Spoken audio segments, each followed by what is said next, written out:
Visiem labdien! Mēs esam pie LU akademiska centra Torņakalna. Šodien mūsu uzdevums būs novērot ārvalstu studentus. Tad no sākuma mēs vienkārši veiksim novērošanu. Pēc tam būs go along metode. Mēs sekosim līdzi kādam studentam. Un pēc tam būs foto un video fiksācija. Sāksim. Tad mēs atkal esam LU ēka. Te ir pamanojami ļoti labi studenti no ārvalstiem.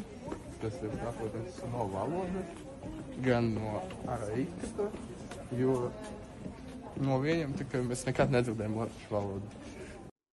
Vietas, kur citu valstu studenti pavada brīvo laiku.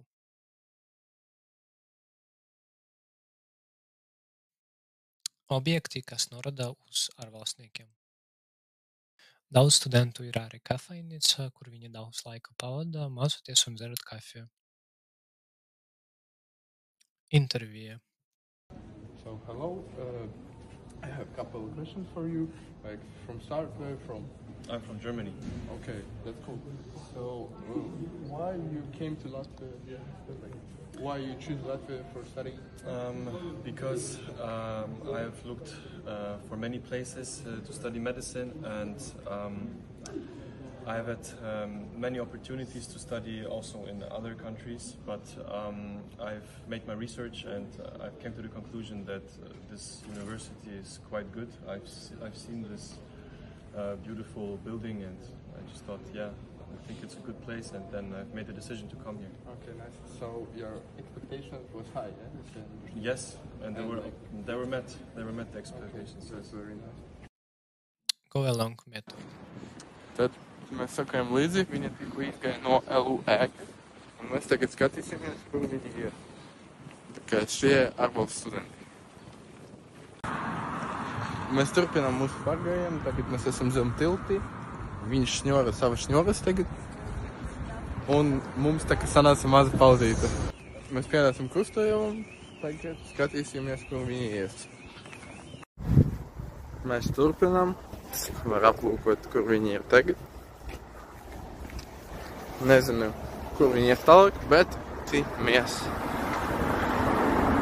Pēc valodas es tīri varēšu noteikt, ka tas ir kāda dienvidu valoda. Nezinu, točni nav angļu valoda. Viņi turpina savu ceļu. Ceļš turpinās, ejam pie bibliotēkas, tad viņi ir Viņi aizgāja uz to pusi, tad skatīšos, kur viņi ies tālāk. Tagad vai pieturas tur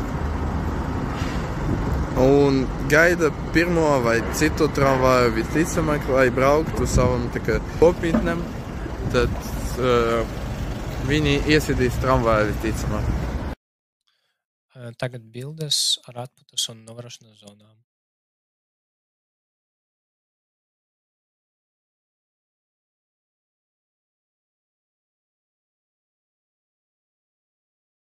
Tā mēs atkal esam pie LU akademiska centra un esam jau pabeiguši mūsu novērošanu par studentiem, un tādi būs secinājumi. Mēs nesatikam daudz ārvalstu studentu, bet tomēr varam secināt, ka viņiem ir vietas, kur atpūsties un veiksmīgi mācīties, un arī pieejams sabiedriskais transports.